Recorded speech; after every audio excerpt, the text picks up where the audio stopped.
आज हम विभिन्न प्रकार की भाज्यता के नियम पढ़ेंगे। इसमें पहला नियम जीरो से भाज्यता है। जीरो से भाज्यता 3 प्रकार की होती है।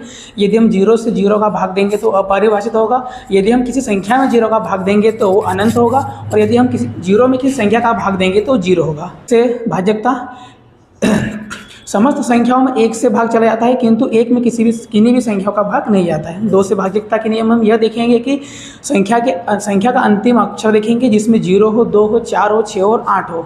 3 से भाज्यता का नियम, इसमें हम अंकों का योग करके देखेंगे या फिर जेंटलमैन तरीका यूज़ करेंगे। 4 से भाज्यता के नियम में हम यह देखेंगे कि संख्या के अंतिम 2 अक्षरों को देखेंगे। यदि उन अक्षरों में 4 से भाग चले जाता है तो पूर्ण संख्या में भी 4 से भाग चले जाएगा। 5 से भाज्यता के नियम में हम यह देखेंगे कि संख्या के अंतिम अक्षर हो 0 हो, अगर उसमें भाग चलेगा तो संपूर्ण संख्या में भाग चले जाएगा। 6 से भाज्यता के नियम हम यह देखेंगे कि यदि उस संख्या में 2 और 3 से भाग चले जाता है तो उस पूर्ण संख्या में भी 6 से भाग चले जाएगा। 7 से भाज्यता का नियम, हम 3 डिजिट पेयरिंग बनाएंगे।